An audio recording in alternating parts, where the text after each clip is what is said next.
नमस्कार, मैं डॉक्टर बिंदु भसीन, सह आचार्य इतिहास विभाग, टुंगर महाविद्यालय बीकानेर। आज मैं बीए फर्स्ट ईयर के स्टूडेंट को पेपर फर्स्ट के चंद्रगुप्त मौर्य पर अपना व्याख्यान दूंगी। तो हमें सबसे पहले ये जानने की आवश्यकता है कि ये मौर्य वंश का भारतीय इतिहास में क्या महत्व है। तो चलिए हम देखते हैं कि मौर्यों के शासनकाल से भारतीय इतिहास का तिथि क्रम जो है वो काफ़ी निश्चित हो जाता है। इसके अतिरिक्त मौर्य सम्राटों ने छोटे छोटे राज्यों का उन्मूलन करके एक विशाल और सुदृढ़ साम्राज्य का निर्माण किया था और भारतवर्ष के अधिकांश भाग को राजनीतिक एकता के सूत्र में बांध दिया था। Doctor V.A. स्मिथ लिखते हैं कि मौर्यों के आगमन के साथ ही इतिहास क्षेत्र में भी प्रकाश की ज्वलंत किरण फैलने लगती है। कालक्रम भी प्राय सुस्पष्ट होने लगता है और भारत के छोटे छोटे टुकड़ों को मिलाकर एक विशाल साम्राज्य अपनी सत्ता को स्थिर करने लगता है। इस साम्राज्य के जो स्वामी थे वो वे राजा न होकर सम्राट की पदवी से विभूषित हुए थे। मौर्य वंश के कारण ही अलग थलग पड़े भारत का घनिष्ठ संपर्क जो है वो बाहरी संसार से स्थापित हो सका था। अब मौर्य साम्राज्य का जो संस्थापक चंद्रगुप्त है, दुर्भाग्य से हम कह सकते हैं कि भारतीय इतिहास के इस प्रथम सम्राट और महानायक के वंश और प्रारंभिक जीवन के बारे में प्रामाणिक जानकारी हमें प्राप्त नहीं होती है। इसकी वंश परंपरा के विषय में विद्वानों में तीव्र मतभेद है। अब हम इनके वंश के बारे में अगर जानने की कोशिश करें तो कुछ इतिहासकार कहते हैं कि चंद्रगुप्त मौर्य शूद्र था। तो सबसे पहले हम यही देखते हैं कि चंद्रगुप्त मौर्य क्या शूद्र था। कि ब्राह्मण साहित्य में मौर्यों को शूद्र बताया गया है। पुराणों में लेख है कि शिशुनाग वंश के पश्चात जितने भी राजा होंगे वो शूद्र ही होंगे। इस पर कुछ विद्वानों का कथन है कि यह वाक्य नंदों के समान मौर्यों के ऊपर भी लागू होता है। अतः नंदों के समान मौर्य भी शूद्र थे, परंतु यह धारणा सर्वथा असंगत है। पुराणों के इस वाक्य का संबंध एकमात्र नंदों से ही था, नंदों के पश्चात आने वाले समस्त राजवंशों से नहीं। शिशुनाग वंश के पश्चात शुंग, कण्व, सातवाहन आदि वंशों का उदय हुआ, किंतु ये जितने भी समस्त वंश थे ये ब्राह्मण वंश के माने जाते हैं। अतः पुराणों का उपयुक्त उदाहरण जो है ये एकमात्र नंद वंश के लिए है, न कि शिशुनाग वंश के पश्चात आने वाले समस्त राजवंशों के लिए। विष्णु पुराण के टीकाकार कहते हैं कि चंद्रगुप्त का जन्म जो है वो नंद राजा की पत्नी मुरा से हुआ था और मुरा से ही मौर्य शब्द बना। पाणिनि के व्याकरण के अनुसार मुरा शब्द से मौर्य नहीं बनता बल्कि मौर्य बनता है। मौर्य शब्द की उत्पत्ति तो पुल्लिंग मुर से ही हो सकती है। टीकाकार के लिए हम कह सकते हैं कि न तो टीकाकार में व्याकरण के नियमों से वो परिचित था और न ही उसे इतिहास का ज्ञान था। विशाखा दत्त रचित मुद्रा राक्षस की बात करें तो ये बताता है कि चंद्रगुप्त को नंद राजा का पुत्र इसने बताया है। नंदों को उच्च वंशीय और चंद्रगुप्त को निम्न वंशीय कहा गया है। चंद्रगुप्त के लिए वृषल, कुलहीन शब्दों का प्रयोग किया है, किंतु वृषल का प्रयोग तो वर्णाश्रम धर्म की उपेक्षा जो की जाती है, उपेक्षा करने वालों के लिए प्राचीन काल में प्रयोग किया जाता था, और कुलहीन वैभवहीन का बोधक है, शूद्र होने का नहीं। मुद्रा राक्षस के टीकाकार ढूंढीराज क्या कहते हैं कि स्वार्थ सिद्धि नामक क्षत्रिय नरेश के 2 पत्नियां थी, सुनंदा और मुरा। सुनंदा के 9 पुत्र थे जो नवनंद कहलाए और मुरा से मौर्य हुआ और चंद्रगुप्त इसी मौर्य व्यक्ति की संतान था। अन्य साक्ष्य जो है वो इसकी पुष्टि नहीं करते हैं। तो अब दूसरा जो हमारे सामने एक उभर के विचार आता है या विद्वानों का मत आता है वो ये है कि क्या चंद्रगुप्त मौर्य क्षत्रिय था। तो बौद्ध ग्रंथ के अनुसार चंद्रगुप्त मौर्य क्षत्रिय था। इसमें कहा जाता है कि महावंश जो है वो ये कहता है कि ब्राह्मण चाणक्य ने धनानंद का विनाश कर चंद्रगुप्त को संपूर्ण जम्बूद्वीप का सम्राट बनाया था। यह चंद्रगुप्त मौर्य क्षत्रिय था। महावंश के टीका के अनुसार जब विडम्ब ने शाक्यों पर आक्रमण किया था तो वे भागकर एक ऐसे स्थान पर गए थे जहाँ सभी घर मयूर की ग्रीवा की तरह बने हुए थे और पूरा प्रदेश जो था वो मयूरों के शब्द से गुंजित होता था। इसी से यहाँ के निवासी मौर्य कहे गए। महापरिनिर्वाण सूत्र में भी मौर्यों को क्षत्रिय कहा गया है। दिव्यवदन नामक ग्रंथ में भी चंद्रगुप्त के पुत्र बिंदुसार और उसका पुत्र जो है अशोक को स्पष्टतया क्षत्रिय कहा गया है। तो दिव्यावदान में अशोक अपनी पत्नी तिष्य रक्षिता से कहता है, देवी मैं क्षत्रिय हूँ, अतः पलांडु यानी कि प्याज कैसे खा सकता हूँ। चंद्रगुप्त मौर्य के जो महामंत्री हैं कौटिल्य, जिसका ग्रंथ है अर्थशास्त्र, उसमें भी लिखा हुआ है कि जनमत जो है वो अभिजात दुर्बल नरेश का तो आदर करता है, किंतु अनभिजात बलवान का नहीं। इससे स्पष्ट होता है कि यदि चंद्रगुप्त अनभिजात यानी कि निम्न जातीय होता तो उसका महामंत्री उसके विरुद्ध कभी इस प्रकार का कथन नहीं कहता। अतः अर्थशास्त्र से भी यह ध्वनित होता है कि चंद्रगुप्त मौर्य जो है वो क्षत्रिय था। अब चंद्रगुप्त मौर्य के प्रारंभिक जीवन की बात करें तो डॉक्टर हेमचंद्र राय चौधरी का मत है कि चूंकि जब 326 ईसा पूर्व में चंद्रगुप्त सिकंदर से मिला था तो उस समय वह किशोर ही था, इसलिए उसका जन्म ईसा पूर्व की 4वीं शताब्दी के मध्य से पहले नहीं हुआ होगा। यहाँ तक चंद्रगुप्त की जीवनी का प्रश्न है। हमें बौद्ध ग्रंथ महावंश टीका से इसकी पर्याप्त जानकारी मिलती है। महावंश टीका से हमें क्या पता लगता है कि चंद्रगुप्त मौर्य नगर के राजवंश का राजकुमार था। यह वंश क्षत्रिय शाक्यों की एक शाखा यानी कि उपशाखा थी।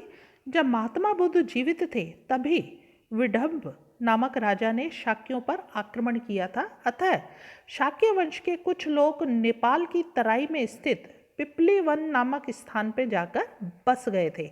यह नगर मयूर ध्वनि से गुंजित रहता था, अतः इस नगर का नाम मयूर नगर पड़ा और यहाँ के निवासी जो थे वो मौर्य कहलाए।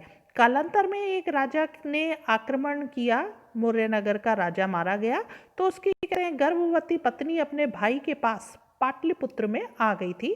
इसी मौर्य नगर की रानी ने चंद्रगुप्त को जन्म दिया और उसने सुरक्षा की दृष्टि से बालक को किसी ग्वाले को सौंप दिया था। कुछ समय पश्चात उस ग्वाले ने उसे एक शिकारी को दे दिया था। एक दिन चंद्रगुप्त लड़कों के साथ टीले पर सम्राट का अभिनय कर रहा था। उसी समय चाणक्य उधर से कहीं जा रहा था और इस प्रतिभाशाली लड़के को देखकर बहुत अधिक प्रभावित हुआ था और उसने अपने साथ इसको तक्षशिला लेकर शिक्षा देनी उसने शुरू कर दी थी। मुद्राक्षस के टीकाकार ढूंढीराज ने क्या कहा है कि राजा नंद के 2 पत्नियां थी, सुनंदा और मुरा। सुनंदा से 9 पुत्र हुए जो नवनंद कहलाए थे और मुरा से 1 जो मौर्य कहलाया था। इसी मौर्य के 100 पुत्र हुए थे, परंतु नवनंदों ने इनमें से 99 की तो हत्या कर दी थी। केवल इन्हीं में से एकमात्र जो चंद्रगुप्त था वो बच गया था। उसे भी कैद खाने में कहते डाल दिया गया।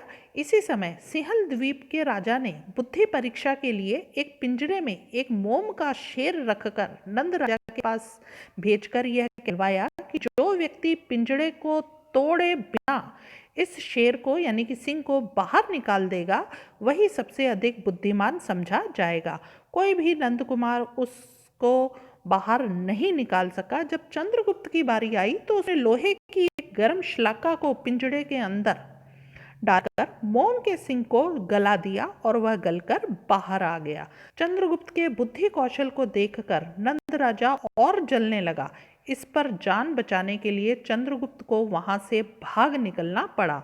जीवन रक्षा के लिए जब वह इधर उधर भ्रमण कर रहा था या भाग रहा था, दौड़ रहा था, तभी उसकी चाणक्य से रास्ते में भेंट हो गई और दोनों ने मिलकर नंद वंश के उन्मूलन का निश्चय कर लिया। तो इस तरह से अब हम कह सकते हैं कि चंद्रगुप्त मौर्य था वो क्षत्रिय था और उसके प्रारंभिक जीवन के बारे में हमें इस तरह से जानकारी मिलती है। अब किस तरह से उसने चाणक्य से भेंट करी कि जैसा कि भी मैंने पूर्व में बताया कि यह भटक रहा था और इसको रास्ते में चाणक्य ने देख लिया था और यह उस समय जो एक राजा का अभिनय कर रहा था उसके इस अभिनय को देखते हुए चाणक्य इससे अतिरिक्त प्रभावित हो गया था, इसलिए यह उसका मुरीद बन गया था। कहते यूनानी साक्ष्यों के अतिरिक्त प्रत्येक भारतीय साक्ष्य जो है वो नंद वंश के विनाश का श्रेय चाणक्य को देते हैं, किंतु दुर्भाग्य से इतिहास के इस महानायक के प्रारंभिक जीवन के संबंध में हमारा ज्ञान जो है अत्यल्प है। महावंश टीका के अनुसार चाणक्य जो है वो तक्षशिला निवासी एक ब्राह्मण का पुत्र था। वह त्रिवेदज्ञ, शास्त्र पारंगत, मंत्र विद्या विशेषज्ञ और चतुर राजनीतिज्ञ था। एक बार चाणक्य पाटलिपुत्र गया।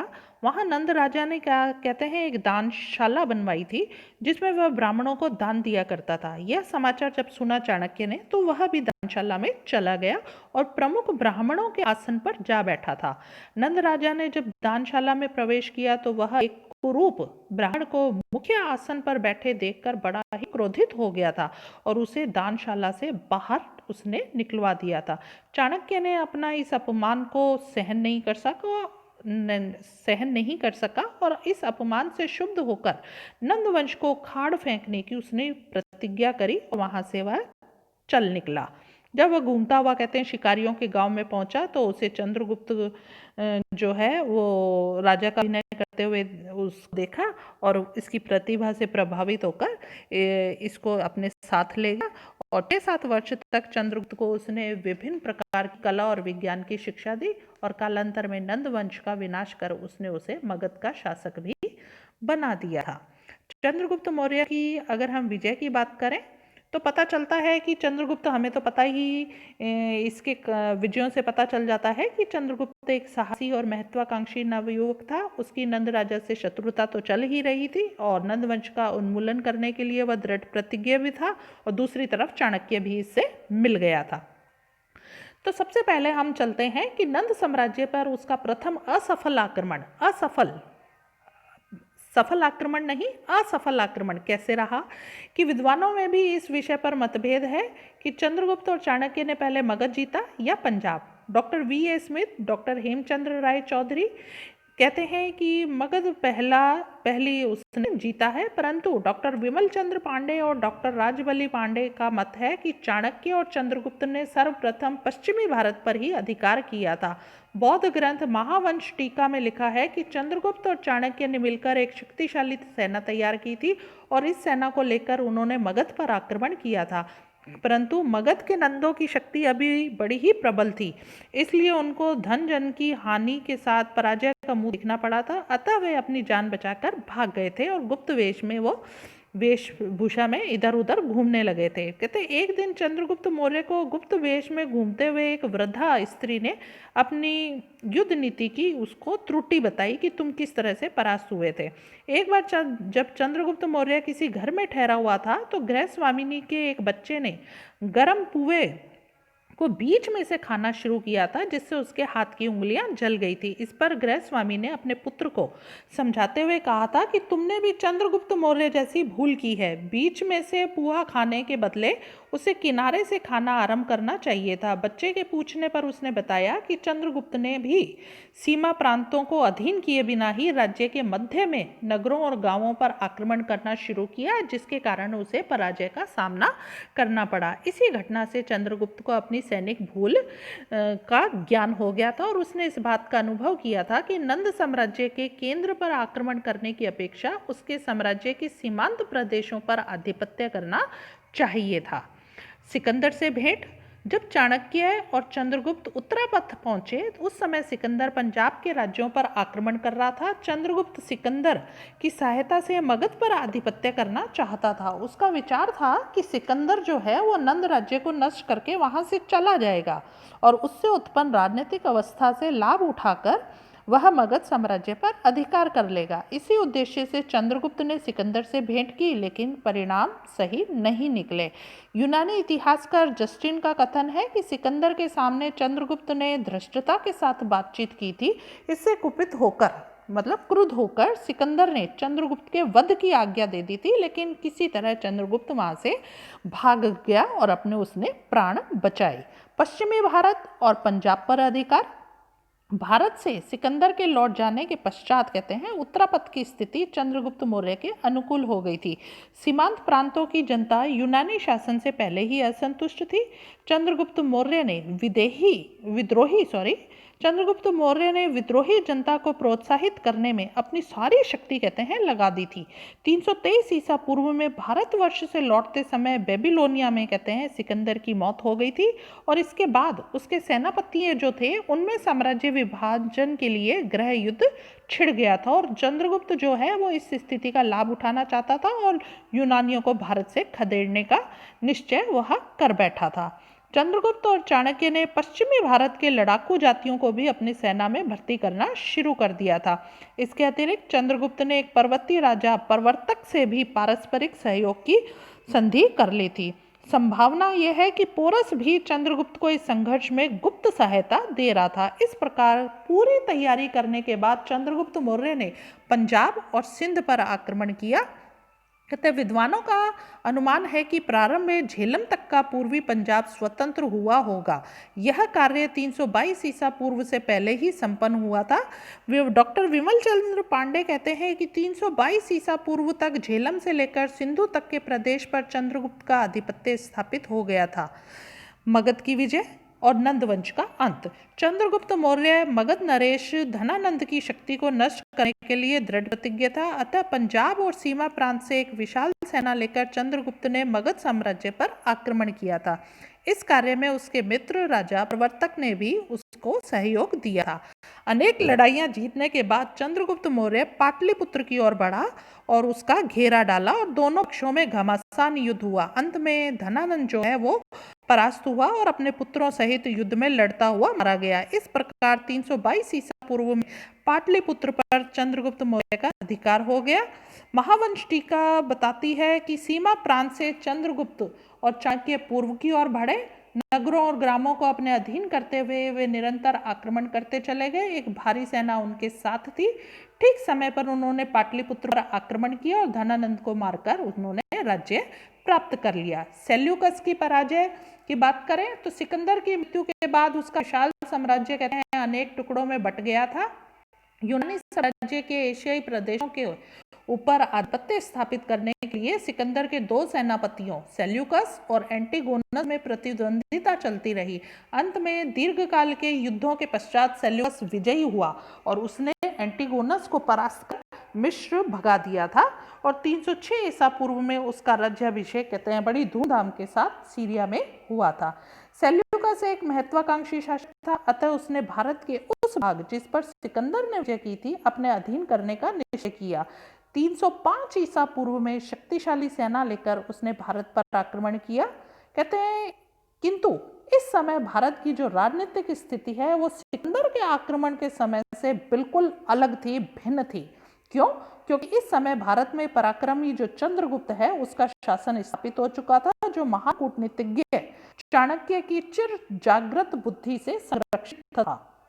सिंधु नदी के तट पर चंद्रगुप्त मौर्य और सेल्यूकस की सेनाओं में घमासान युद्ध हुआ। इस युद्ध में सेल्यूकस की पराजय हुई और चंद्रगुप्त के साथ उसे एक संधि करनी पड़ी। अब जब संधि हुई है तो संधि की कुछ शर्तें भी होंगी।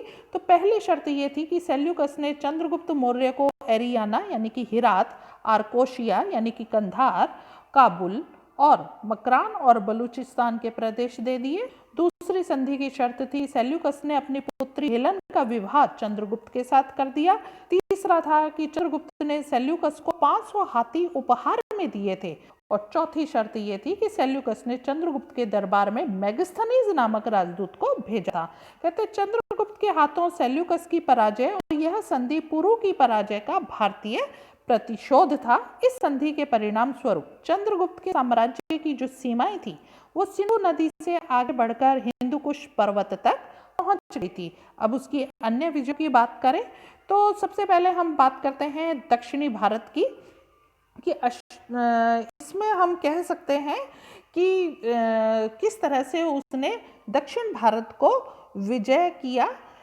डॉक्टर विमल चंद्र पांडे ने चंद्रगुप्त मौर्य को दक्षिणी भारत का विजेता मानते हुए लिखा है कि जिस लोह पुरुष ने अजय सिकंदर के उत्तराधिकारियों से पश्चिमी भारत को मुक्त कराया, जिसने महाशक्तिशाली नंदवंश का उन्मूलन कर डाला और जिसने महत्वाकांक्षी सेल्यूकस को परास्त करके पुरु की यानी कि पोस की पराजय का प्रतिशोध लिया और भारतीय सीमा को हिंदुकुश तक विस्तृत किया, वह निश्चय ही दक्षिण भारत की विजय की भी क्षमता रखता था। यही नहीं, चंद्रगुप्त द्वारा दक्षिण भारत की विजय के संबंध में कुछ साक्ष्य भी हम प्रस्तुत कर सकते हैं। जैसा कि यूनानी इतिहासकार प्लूटार्क का कथन है कि चंद्रगुप्त ने 6 लाख सैनिकों की विशाल सेना लेकर संपूर्ण भारत को रौंद दिया था। इस कथन से यह निष्कर्ष निकलता है कि चंद्रगुप्त मौर्य ने दक्षिण भारत पर आधिपत्य स्थापित किया था।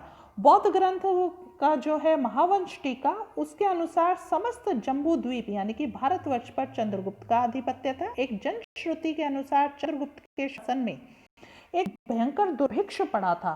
इस समय चंद्रगुप्त अपने गुरु जैनाचार्य भद्रबाहु के साथ दक्षिण भारत चला गया था। वहां चंद्रगुप्त ने श्रवण बेलगोला यानी कि मैसूर नामक स्थान पर अनशन करके अपने प्राण त्याग दिए थे। आज भी श्रवण बेलगोला में चंद्रगिरी नाम की पहाड़ी है जो चंद्रगुप्त का स्मरण दिलाती है। इस पहाड़ी पर चंद्रगुप्त बस्ती नामक एक मंदिर भी है।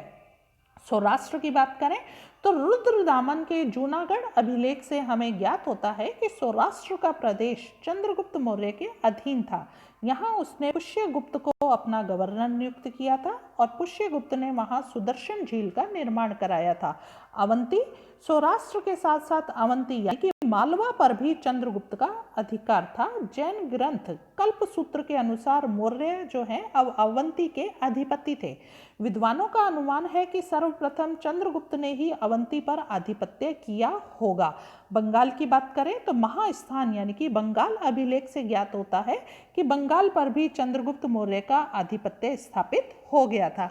इस प्रकार स्पष्ट होता है कि चंद्रगुप्त मौर्य का जो साम्राज्य था वो हिंदू कुश से लेकर बंगाल तक और हिमालय से लेकर मैसूर तक फैला हुआ था। इसके अंतर्गत अफगानिस्तान, बलूचिस्तान के प्रदेश, पंजाब, सिंधु, कश्मीर, नेपाल, गंगा यमुना का दोआब, मगध, बंगाल, कलिंग, सौराष्ट्र, मालवा और दक्षिण भारत का मैसूर तक का प्रदेश सम्मिलित था। धन्यवाद।